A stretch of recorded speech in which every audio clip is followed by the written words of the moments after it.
Hi and welcome to Living Fortified. My name is Tamas Finta.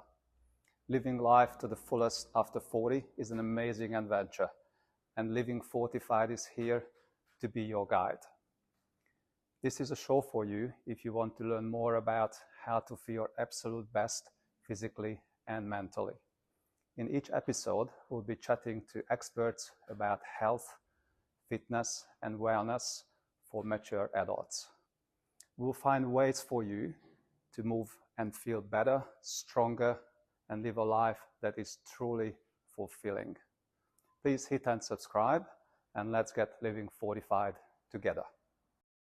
I'm here with Nicky Wood, a naturopath, and today we're going to talk about cravings. So is that an exciting topic? It is an exciting topic, Tamas, and thank you for inviting me to speak today and to talk with your audience about this topic, because it's a very important one, I think. Absolute pleasure, and it seems to be such an obstacle for people to overcome. Yes, and it really sneaks up on us. So, I mean, I'm sure there's many of your audience out there that would identify with 1 or 2 days of a week at least where a craving has gotten hold of them and taken them off track from their goals. So today we're going to really cover some of the ins and outs of cravings today. It's so exciting. I know, it's good, so, isn't it? What's your background, Nicky? Why did I think you were the right person to ask you when it comes to cravings? Thank you. Yeah, my background is I'm a naturopath. I've been practicing in naturopathy for 30 years, and I've also trained as a clinical EFT or tapping practitioner. We often use some of those techniques when we're dealing with some obstacles. So we'll talk a little bit about that later. Okay, awesome. So let's get into it. So what are cravings and why do we have them? Okay, so cravings is an uncontrollable urge to ingest or to partake in either food or beverage. We'll use those.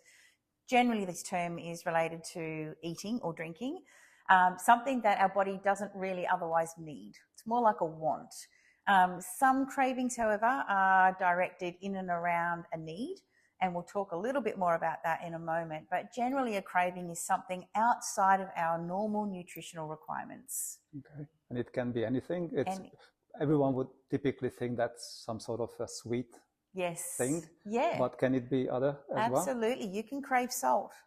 You can crave alcohol. You can also crave someone's touch, someone's presence.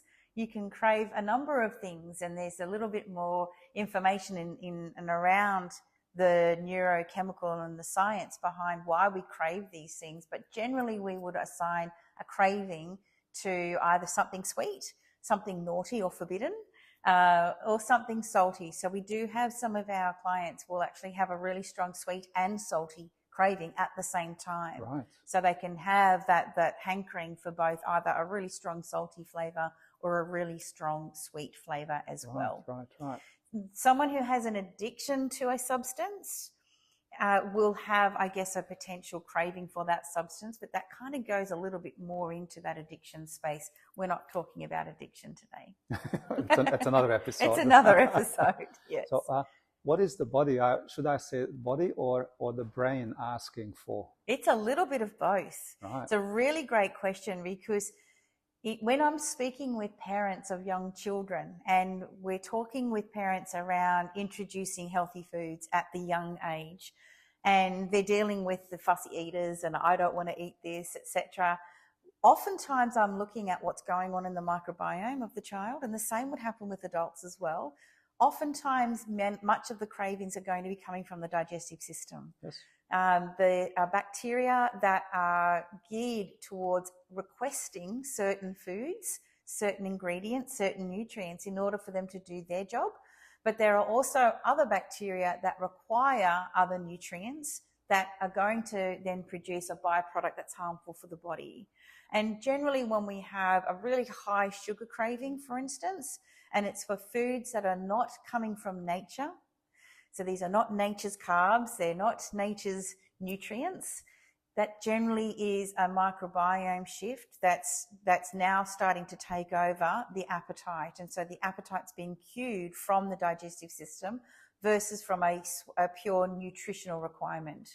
we do get cravings for nutrients as well when our body needs them. So paying attention to what you're craving for actually makes a really good practice, because you then get to know what it is that you might be needing, and then also what it is that you may need to do if you're not craving a nutrient.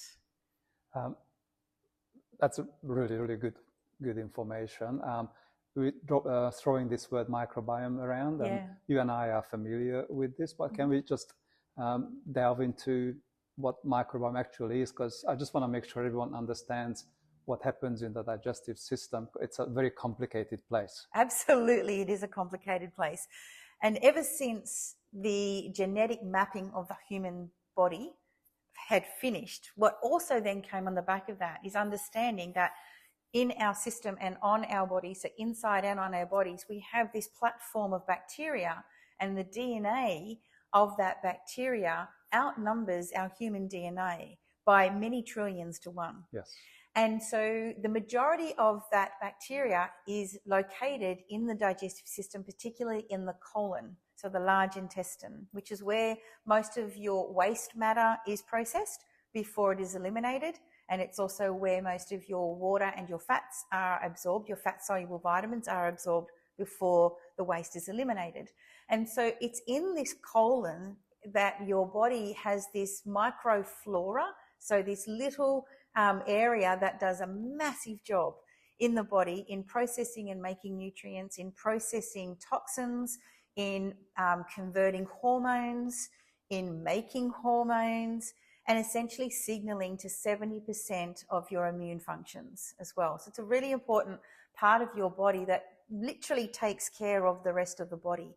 And it's from this microbiome, or this flora environment, that the rest of your microbial or your bacterial environments will react. So for instance, your skin has a microbiome unto itself. Your lung has a microbiome unto itself. Reproductive systems, particularly in women, have their own microbiome platform or style of representation, but they all take cues from the gut. So can we say with quite a bit of certainty that we become what we eat? Absolutely. And I have a saying, and that is, if we look after the bacteria, we look after the human, because we're no longer human carrying around bacteria, we're bacteria carrying around human. Can I use an example about cravings? So I'm a big fan of peanut butter ice cream. Okay. When you said peanut butter, I was thinking, okay, that's all right. Peanut butter as well. So I think I'm in control of my peanut butter ice cream consumption. But that's the reason why I understand cravings, because I sometimes have very strong cravings for that peanut butter ice cream. Yep. What are the possible reasons why we have these cravings? Why do we choose one particular thing? Yep. Is it totally accidental? Maybe we have a reason to go for that particular item? It's a great question. So something like peanut butter and then ice cream together, the peanut butter component of that may be signaling to your body that it needs some blood glucose regulation, because peanut butter is very, very high in chromium, which helps our blood glucose levels balance out. But then when you add the ice cream component in there, you're now in the area of comfort food.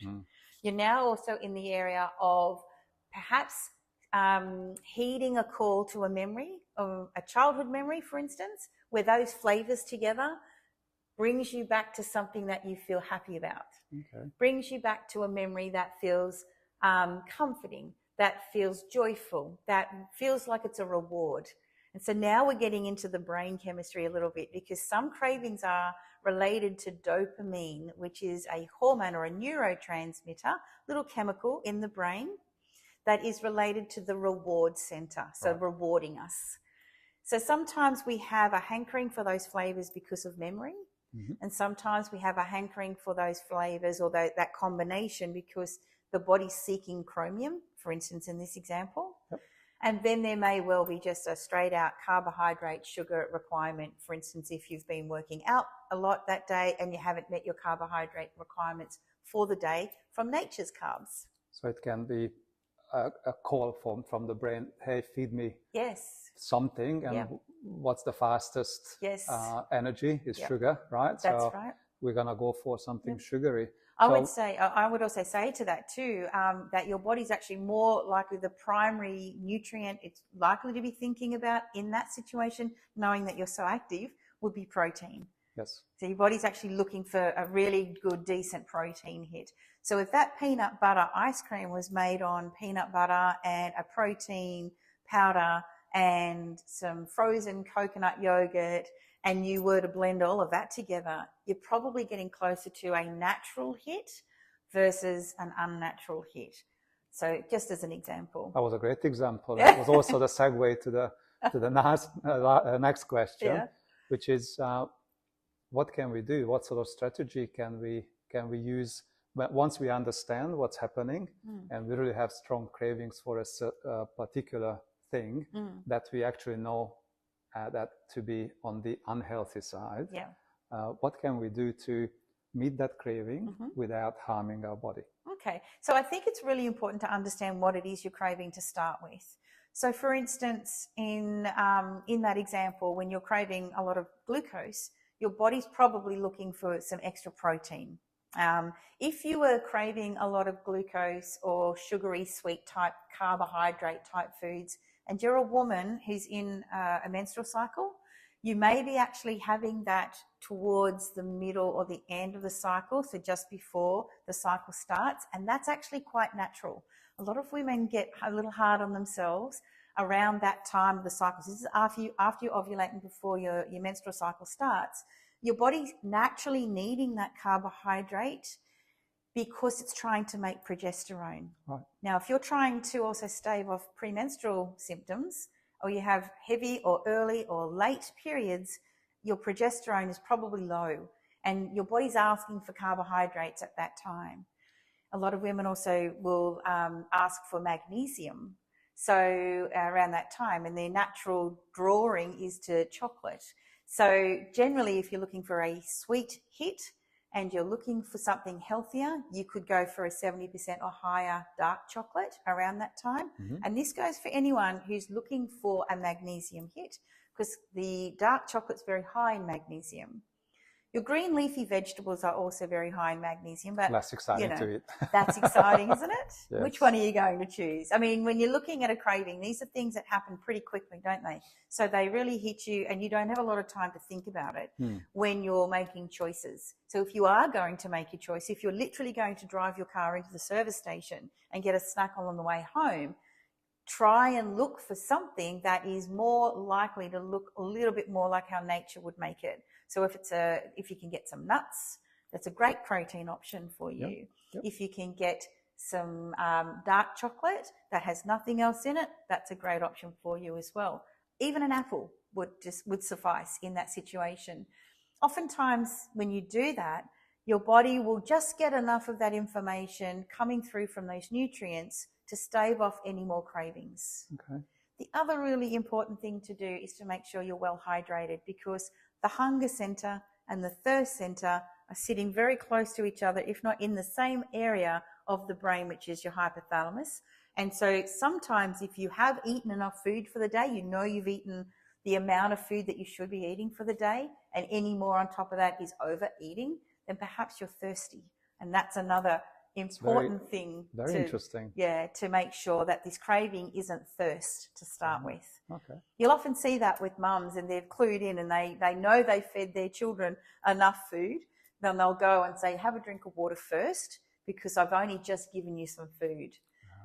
So the other thing, Tamas, to watch out for is fast eating. So if you eat your meals too quickly, you're going to miss some really important cues coming from the gut to the brain to turn off a hormone called ghrelin, which is essentially the hormone that your body produces that tells you you're hungry and it's time to eat. Yep. So if you've eaten and it's time to eat and you've got a good balance of proteins, fats, carbs and fiber in that meal and you still have a craving afterwards, maybe look at how fast you're eating as well. Any advice on that? What's normal? What's healthy? As in healthy food, Yeah, no, healthy eating? Speed of eating. Oh, the speed of eating. Do you have some simple about 20 strategies? minutes. Yeah, about 20 minutes. If it takes you less than 20 minutes to consume a normal-sized meal, then you're probably eating too quickly. Okay. If you feel bloated soon after eating, you're probably eating too quickly. Yep. If you start belching and burping and feeling uncomfortable soon after eating, you're probably eating too quickly. And if you eat the normal amount of food with the right components in it and you still feel hungry afterwards, you've probably eaten too quickly. So that I need to have dessert, cake sort of thinking. Yes. Can be the result of eating too quickly. Absolutely. Not being satiated at the end. Absolutely. Yep. Absolutely. And, you know, when you do certain strategies around your food and the timing of when you eat, a lot of those food cravings go away. When you give yourself enough quality protein and nature's carbohydrates, a lot of those cravings go away. Okay. You don't even have to think about them because they're just not there. What ends up happening as a transition point is that your body starts naturally craving nature's carbs, nature's proteins. So you start seeking those as a priority. So there's some really exciting developments in this area that are happening, but it's a great way to put you back in the control seat of your food. Awesome. Yeah. That's great. Now, we loosely covered physical, emotional cravings. How can I tell which one is talking to me? Great question. Yeah. So generally an emotional craving will come pretty soon after an emotional event. So for instance, you get off the phone with someone, you've had an argument, or your teenagers walked in and they've gruffed at you just one more time. And your next thing to do would be to reach for something that is comfort food. That is an emotional craving right there and then. That is something that requires other action. Generally, that other action is movement. If you actually put a bit of movement in there instead of reaching for food, the craving will go away. Because essentially what's happening is your cortisol levels have come up, have increased.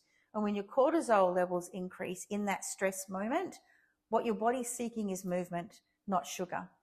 So really important to do something quick. You know, there's a number of different strategies. I'm sure you'd have them, you know, up your sleeve and coming out of every orifice because you're so creative with what you do. But there's so many different ways that you can just pop in a little bit of movement in there when you've got that emotional craving really going.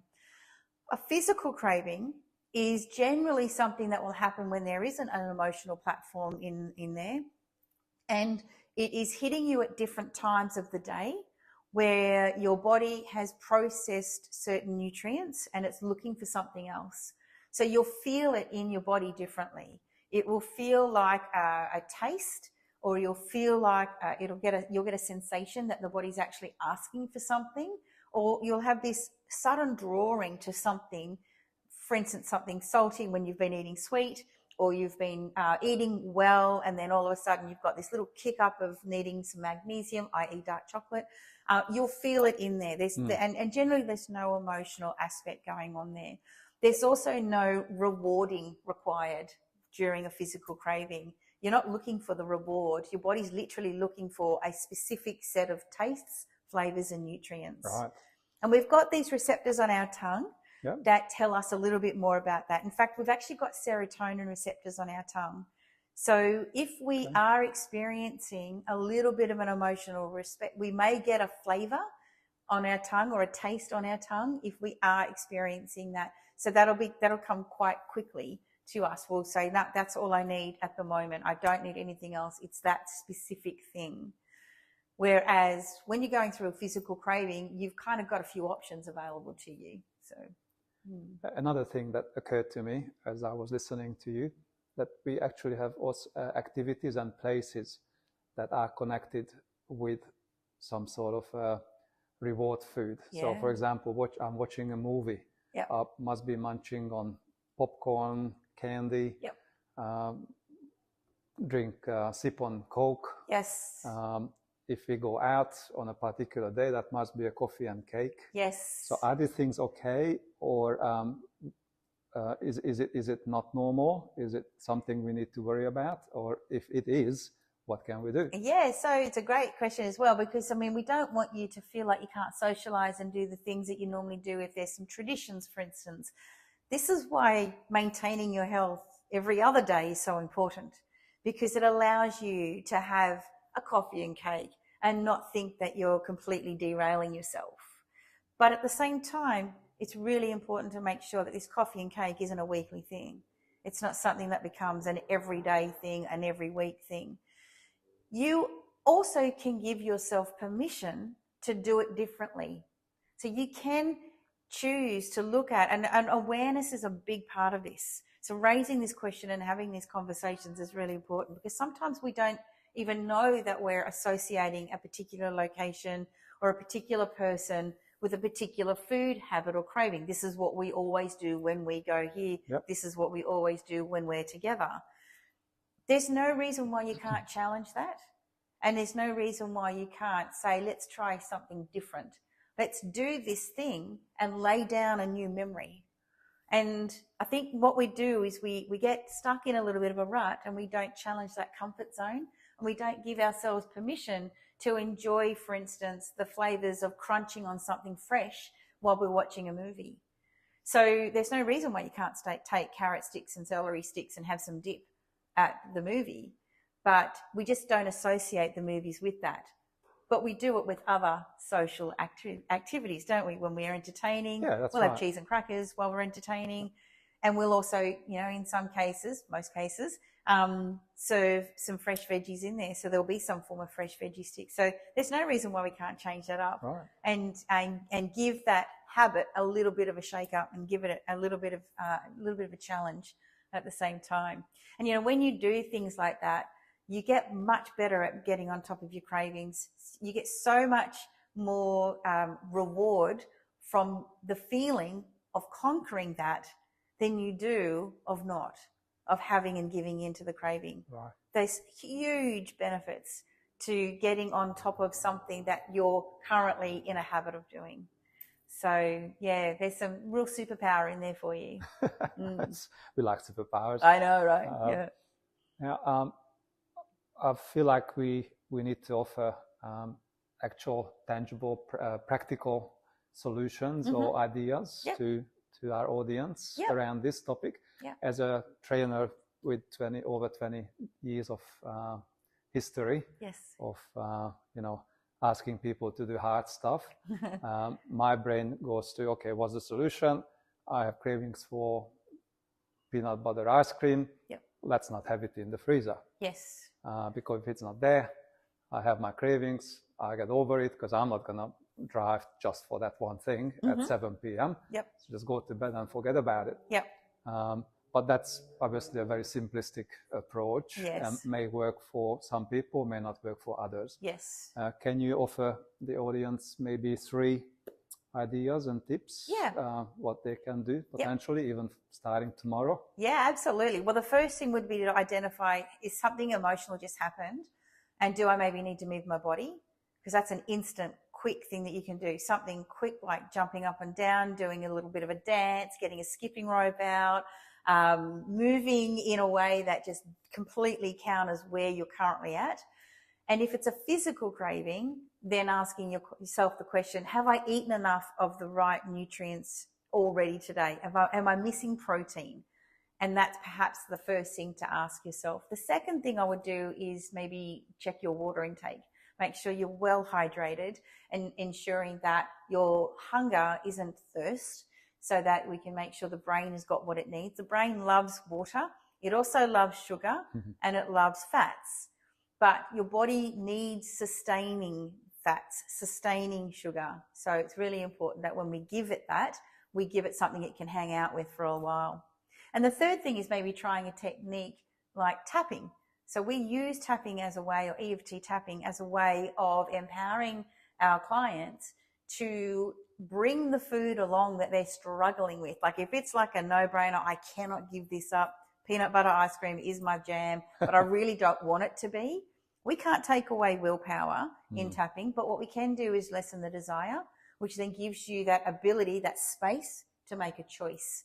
And really, when it comes down to what can I do, what we're trying to do here is give you a bit of space before you make that choice, so you can make a different choice, a healthier choice, and one that's far more empowering for your body.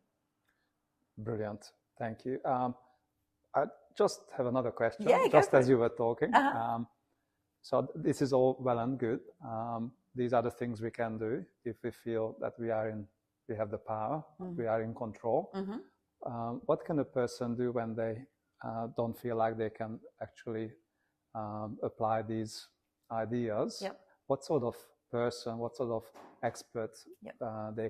they can seek out for help? Certainly, yeah. I mean, a naturopath would be perhaps the first person to go and look at, because they are experts in the gut microbiome.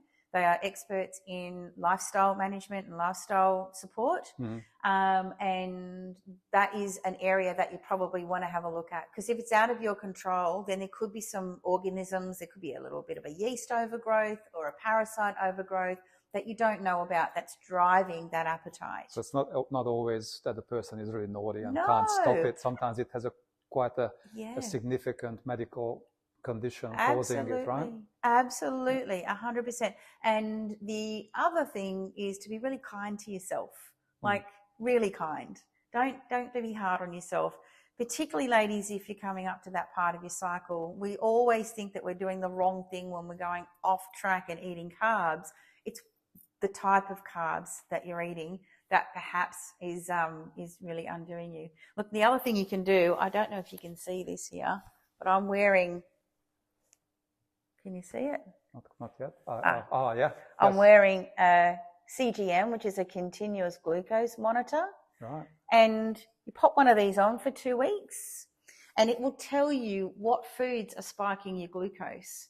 Now, if you're getting really big glucose spikes, your cravings can be out of control. Right. So it's a really great way of educating yourself as to what foods are spiking your glucose and what exercise is helping to drop your glucose down. Because exercise does exactly that, right?